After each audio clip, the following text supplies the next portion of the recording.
నమస్కారం. సుమన్ టీవీకి స్వాగతం. ద్వాదశ రాశుల వారికి ఆగస్టు మాసంలో నవగ్రహాల సంచారం ఎలా ఉంది? వాటి వల్ల ఎటువంటి ఫలితాలు ఏర్పడనున్నాయి? నమస్కారం. సుమన్ టీవీకి స్వాగతం. ద్వాదశ రాశుల వారికి ఆగస్టు మాసంలో నవగ్రహాల సంచారం ఎలా ఉంది? వాటి వల్ల ఎటువంటి ఫలితాలు ఏర్పడనున్నాయి? దానికి ఎటువంటి పరిహారాలను పాటించుకోవాలి? ఈ విషయాన్ని తెలియజేసేందుకు మనతో పాటు ఉన్నారు ప్రముఖ జ్యోతిష్య శాస్త్ర పండితులు, జ్యోతిష్య రత్న, జ్యోతిష్య చక్ర వైభవ నిపుణ డాక్టర్ రాళ్లపల్లి రవికుమార్ గారు. గురుగారు నమస్కారం. నమస్కారం. గురుగారు, ఈ ఆగస్టు మాసంలో ద్వాదశ రాశులకి ఎలా ఉండబోతుందో తెలుసుకునే ముందు నవగ్రహాల సంచారం ఏ రకంగా ఉందో తెలియజేస్తారా? తప్పకుండా. శరదిందు సమాకారే పరబ్రహ్మ స్వరూపిణి వాసరాపీఠ నిలయ సరస్వతి నమోస్తుతే. అందరికీ నమస్కారం. ద్వాదశ రాశుల్లో అంటే ఈ నెల ఆగస్టు నెల ద్వాదశ రాశుల్లో నవగ్రహాలు ఎక్కడ ఉన్నాయో ఇప్పుడు తెలుసుకుందాం. ముందుగా సూర్యుడు వచ్చేసి మనకి స్వస్థానమైన సింహరాశిలో ఉంటారు. అలాగే బుధుడు కూడా సింహరాశిలో ఉన్నారు. అలాగే శుక్రుడు కూడా ఈ నెల అంతా కూడా మనకి సింహరాశిలో ఉంటారు. అలాగే కుజుడు వచ్చి మనకి వృషభ రాశిలో ఉంటారు. గురువు వచ్చేసి మనకి వృషభ రాశిలో ఉంటారు. అలాగే శని స్వస్థానమైన కుంభరాశిలో ఉంటారు. అలాగే రాహు వచ్చి మనకి మీన రాశిలో ఉంటారు. ఇక కేతు వచ్చేసి మనకి కన్యా రాశిలో ఉంటారు. ఇవి ఈ నవగ్రహాలు ద్వాదశ రాశుల్లో ఈ నెలలు కూడా ఈ స్థానాల్లో ఉంటారు. గురుగారు, ఈ ఆగస్టు మాసంలో మకర రాశి వారికి నవగ్రహాల స్థితిగతులు ఎలా ఉన్నాయి? ఎటువంటి ఫలితాలను ఇస్తున్నాయి? తప్పకుండా. మకర రాశి అనగానే మనకి ఉత్తరాషాఢ 2, 3, 4 పాదాలు, శ్రవణం 1, 2, 3, 4 పాదాలు, ధనిష్ట 1, 2 పాదాలు, ఈ నక్షత్రాల సమూహం మనకి మకర రాశిలోకి వస్తుంది. మకర రాశి వారికి బాగానే ఉందని చెప్పుకోవాలి. ఎందుకంటే ముఖ్యంగా గురుబలం పరిపూర్ణంగా ఉండడం, అలాగే తృతీయంలో రాహు, భాగ్యస్థానంలో కేతు చాలా బాగుండడం, అలాగే ఏలినాటి శని కూడా వెళ్ళిపోతూ తప్పకుండా మేలే చేస్తాడు. ఎందుకంటే ఇంకా 8 నెలలే ఉంది కాబట్టి తప్పకుండా సహాయ సహకారాలు చేస్తాడు వెళ్తూ. కాబట్టి వీరికి పట్టిందల్లా బంగారం చెప్పుకోవచ్చు. శ్రమ, కాలం, ధనం వ్యర్థం కాకుండా ఉంటుంది. అవసరానికి డబ్బులు సమకూరుతాయి, రావాల్సిన బాకీలు వసూలు అవుతాయి, ష్యూరిటీ స్పెక్యులేషన్స్ కలిసి వస్తాయి, మధ్యవర్తిత్వం వహించవచ్చును. అలాగే ఇంట్లో శుభకార్యాలన్నీ కూడా ఖచ్చితంగా జరుగుతాయి. విద్యార్థులకి, రాజకీయ నాయకులకి, క్రీడాకారులకి, పత్రికా రంగం వారికి, యూట్యూబ్ రంగం వారికి, మూవీ రంగం వారికి వీరందరూ కూడా పట్టిందల్లా బంగారం చెప్పచ్చు. వ్యాపారస్తులు కూడా కొత్త వ్యాపారం స్టార్ట్ చేయొచ్చు, లేదంటే ఎక్స్పాన్షన్కి వెళ్ళచ్చు. అలాగే మూడం కూడా వెళ్ళిపోతుంది కాబట్టి ఆగస్ట్ 1 వీక్లో కొత్త వ్యాపారం కూడా మీరు స్టార్ట్ చేసుకోవచ్చు. అలాగే క్రెడిట్స్ ఎక్కువ ఇచ్చినా కూడా నష్టమే లేదు. అప్పులు వాళ్ళ బెడత తప్పుతుంది, అప్పులన్నీ కూడా తీరుతాయి. మీకు కొత్త అప్పులు చేయాల్సిన అవసరం ఉండదు. అలాగే అవివాహితుల వివాహం, సంతానం లేని వారి సంతానం, నిరుద్యోగులకు ఉద్యోగం రావడం, ఉద్యోగస్తులు ప్రమోషన్స్ రావడం, ఇవన్నీ కూడా జరుగుతాయి. ఈ మకర రాశి వారికి మనం చూసుకుంటానికి గత 7 ఏళ్ళ నుంచి ఏలినాటి శని ఉధృతి చాలా ఎక్కువగా ఉంది. నేను కరోనా టైంలోనే యాక్చువల్గా ఎక్కువగా ఇబ్బంది పడింది మకర రాశి వారు. ఎందుకంటే 2020 జనవరి నుంచి మకర రాశిలోకి శని ప్రవేశించింది.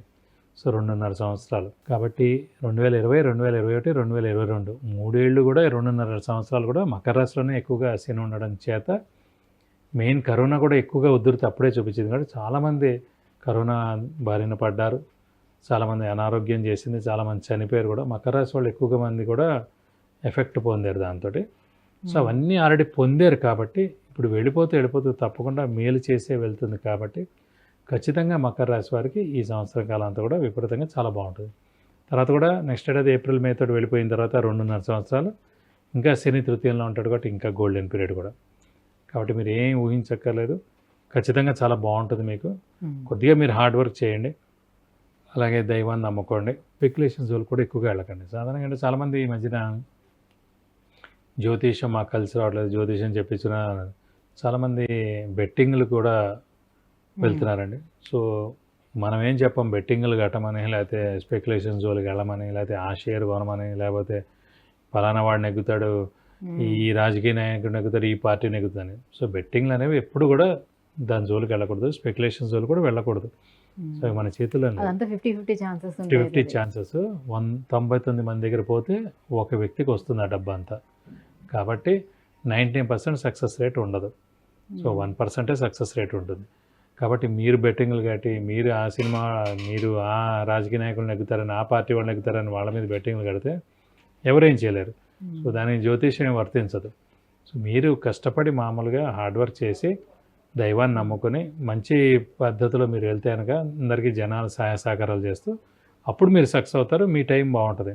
అందుకని మీరు బెట్టింగ్లు అవి కట్టి, అలాగే అలవాట్లు కూడా అండి. ఇప్పుడు డ్రగ్స్ తీసుకుంటారు, సిగరెట్లు, మందు ఇవన్నీ కూడా విపరీతంగా పెరిగిపోయాయి. సో మామూలుగా లేవు అలవాట్లు కూడా. సో మీకు వచ్చే 100 రూపాయల్లోనే మీరు 200 ఖర్చు పెట్టేసి అప్పులు చేసేసి ఉన్నారనుకోండి, అలాగే ఇవన్నీ కూడా మీకు ఏం వర్తించవు, ఏం చెప్పినా కూడా ఏం జరగవు. సో మీరు క్రమశిక్షణతో ఉండి పేరెంట్స్ని జాగ్రత్తగా చూసుకుంటూ వాళ్ళ యొక్క బ్లెస్సింగ్స్ తీసుకుని మీరు హార్డ్ వర్క్ చేసి మీరు ముందుకెళ్తే కనుక తప్పకుండా సక్సెస్ అవుతుంది. చెప్పినవన్నీ కూడా ఖచ్చితంగా జరుగుతాయి. అంటే బేసిక్గా మకర రాశిలో ఉండేవాళ్ళు ఏ ఫీల్డ్లో ఉండే వాళ్ళకి బాగా కలిసి వస్తుంది, ఏ ఫీల్డ్లో ఉండే వాళ్ళకి లేదు బాగాలేదు ఇప్పుడు? అంటే ప్రస్తుతం అలా అంటూ ఏముండదండి. మనం మన జాతక ప్రకారం ఏవైతే మనకి ఫీల్డ్ ఉంటుందో ఆ జాతకం రీచ్ అయ్యి మనం చదువు కానీ ఉద్యోగం కానీ అవన్నీ పరిసరాల ప్రాంతాలు కానీ అవన్నీ మనం ఆటోమేటిక్గా ఎంచుకుంటాం.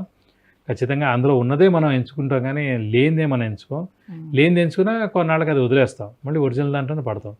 కానీ మనం ఎందులో సక్సెస్ అవుతాం అనేది మనమే చూసుకోవాలి. సో ఎక్కువ హార్డ్ వర్క్ చేస్తున్నాం, తక్కువ డబ్బులు వస్తుంది, అది వదిలేయండి. స్మార్ట్ వర్క్ చేస్తున్నాం, డబ్బులు ఎక్కువ వస్తున్నాయి, అది పట్టుకోండి. అంటే కొన్ని రంగాల వాళ్ళకి కలిసి వస్తుందేమో, కొన్ని రంగాల వాళ్ళకి ఇప్పుడు బాగాలేదేమో. అలానే అంటే సాధారణంగా అలాంటివి కూడా ఏముండదు. ఫర్ ఎగ్జాంపుల్ ఇప్పుడు శని కనుక నీచలో ఉన్నాడు అనుకోండి గోచారం రీత్యా, so iron and steel industry కలిసి రాదు. అంటే ఐరన్ స్టీల్ శనితోటే వస్తుంది కాబట్టి, అలాంటి శని నీచలో ఉన్నాడు కాబట్టి. సో అలా ఇప్పుడు ప్రస్తుతం ఏ గ్రహాలు కూడా మేజర్గా నీచలో లేవు కాబట్టి మీరు ఎందులో అయితే కష్టపడదలుచుకున్నారో అందులో కష్టపడండి, కానీ 100% కష్టపడండి. కానీ 50% కష్టపడ్డారు అనుకోండి, దాని రిజల్ట్ కూడా అంతే వస్తుంది. ఇక్కడే గుర్తుపెట్టుకున్నాయి, మొత్తం 675 కోట్ల మంది. మనం ఎవరైనా ఒక్కళ్ళని ఇన్ఫ్లుయెన్స్ చేయగలిగితే చాలు, కానీ దానికి తగ్గట్టు మీరు 100% మీ పెట్టుబడి మీరు పెట్టాలి, మీ హార్డ్ వర్క్ పెట్టాలి, మీ స్మార్ట్ వర్క్ పెట్టాలి. పెడితే తప్పకుండా ఆ దేవుడే చూపిస్తాడు ఆ వ్యక్తిని అంటున్నాను. కానీ మీరు 50% కష్టపడిపోయి నాకు రావట్లే అంటే కనుక, ఇప్పుడు రిక్షా లాగేవాడైతే అందరికన్నా ఎక్కువగా లాగుతాడు, అందరికన్నా ఎక్కువ కష్టపడేవాడు అతనే. సో రిక్షా లాగితే డబ్బులు రావు, స్మార్ట్ వర్క్ అనమాట. ఆ తెలివితేటలతోటి ఒక ఎలక్ట్రిక్ వెహికల్ కొనుక్కొని జాగ్రత్తగా నడుపుకున్నవాడు తెలివైనవాడు. కానీ హార్డ్ వర్క్ అంటే మెయిన్ హార్డ్ వర్క్ అని కాదు, స్మార్ట్ వర్క్ చేయాలి ఈరోజు. ఆరోగ్యపరంగా వీళ్ళకి ఎలా ఉండబోతుంది? ఆరోగ్యపరంగా చాలా బాగుంది, ఎందుకంటే శని స్వస్థానం అన్నాడు కాబట్టి ఆరోగ్యం చాలా బాగుంటుందండి. ఆయుష్ కూడా చాలా బాగుంది, ఇంట్లో పెద్దవాళ్ళు చిన్నపిల్లల ఆరోగ్యం కూడా చాలా బాగుంటుంది. ఆర్థికంగా ఎలా ఉంది? ఆర్థికంగా కూడా గురు ప్రస్తుతం చాలా బాగున్నాడు కాబట్టి పంచమ స్థానంలో అత్యద్భుతంగా ఉంటుంది. ఇంకా ఎటువంటి పరిహారాలను పాటించుకుంటే బాగుంటుంది? మీరు ప్రస్తుతం ఇంకా ఎల్నట్స్ ఎఫెక్ట్ కొద్దిగా ఉంది కాబట్టి వీలైతే ప్రతి శనివారం ఉపవాసం ఉండడం, అలాగే హనుమంతుడిని అలాగే శివుడిని ఎక్కువగా ఆరాధించడం, అలాగే ప్రతి శనివారం ఉపవాసం ఉంటే కనుక ఎలాంటి దోషమైనా తొలగిపోతుంది. అలాగే ఇంకా ఉధృతంగా ఉంది అనిపిస్తే మటుకు శనికి 19 వేల సార్లు జపం చేయించి నల్ల నువ్వులు 200 గ్రాములు దానం ఇస్తే కనుక దోషం మొత్తం తొలగిపోతుంది. విద్య, ఉద్యోగం, వ్యాపారం, వాహనం, వివాహం, సంతానం, ఆరోగ్యం, ఐశ్వర్యం వీటన్నిటికి సంబంధించి విషయాన్ని తెలుసుకోవాలనుకుంటే కింద స్క్రోల్ అవుతున్నటువంటి నెంబర్కి వాట్సాప్ చేసి గురువుగారి అపాయింట్మెంట్ను పొందవచ్చు. గురుగారు, ఈ మకర రాశి వారికి నవగ్రహాల స్థితిగతులు ఏ రకంగా ఉన్నాయి, ఎటువంటి ఫలితాలను ఇస్తున్నాయి ఈ ఆగస్టు మాసంలో అనే విషయాన్ని తెలియజేసినందుకు ధన్యవాదాలు. నమస్కారం.